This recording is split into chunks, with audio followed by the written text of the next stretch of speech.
Hi guys! Ngayon, ang topic natin is kung paano gawin nating recommendable si not recommendable. Okay? So kasi, ang not recommendable, ibig sabihin yan, hindi i-recommend ni Meta yung Facebook natin. At talagang babagsak yung mga views natin kapag not recommendable yung Facebook page natin. Pero ngayon, napag-aralan ko na kung paano gawing recommendable itong not recommendable. Okay? Kaya manood ka at dapat mag-concentrate ka kasi working ito kasi mayroon akong 5 Facebook page na not recommendable at nagawan ko ng paraan sa tricks na ito. Opo, sa tricks na ito, kaya talagang legit ito. So, ito na. Hindi natin papatagalin. Kasi nagmamadali kay.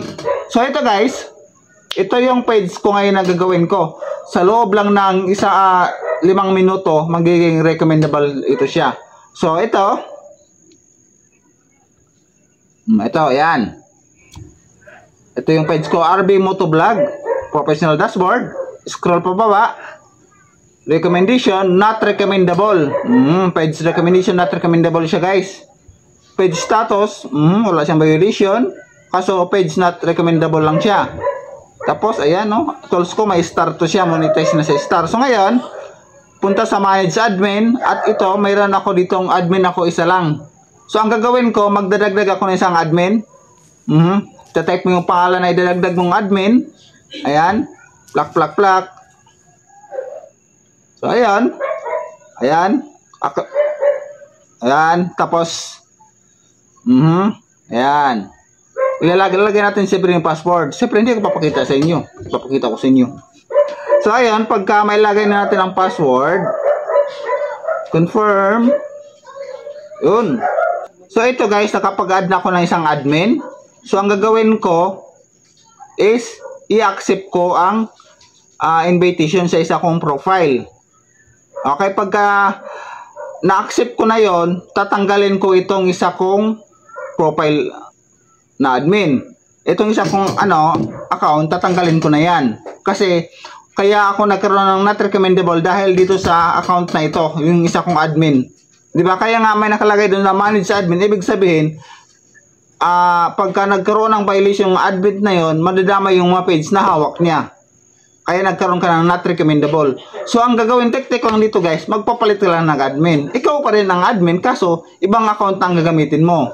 Kung yung isang Facebook page mo, yun ang nagkaroon ng violation, tanggalin mo yun dyan sa Facebook page mo bilang admin. Magawa ka na ibang account at gawin mo siyang admin. Katulad dito, ayan, tatanggalin ko na siya. Pag natanggal ko na yun siya, ito na ang mangyayari. Papakita ko sa inyo. So, ito na guys ang ating Facebook page, yung naayos ko na. Ayan. Punta tayo sa professional dashboard. Good news, you have new followers. So, ito pa rin yung guys, ito pa rin yung account ko na RB Motovlog. Di ba not recommendable siya kanina? Ngayon, professional dashboard. Page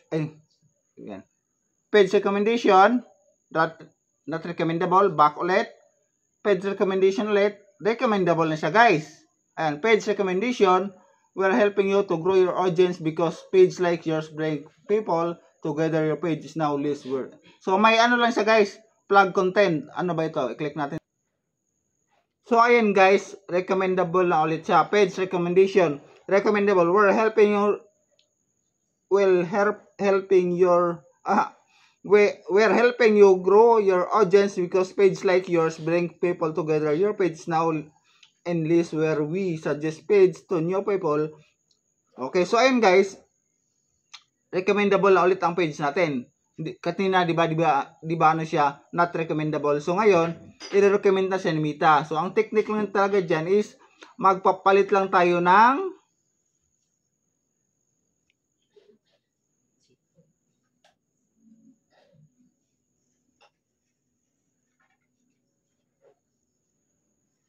So, ang pinaka-teknik lang talaga dyan is aalisin mo yung admin kung kailan ka nagkaroon ng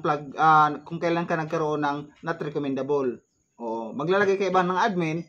Once na mapalitan mo yung admin na yun, magiging okay na yung Facebook page mo. Ang tagal nito guys, halos 6 months. Ngayon ko lang ito naisip.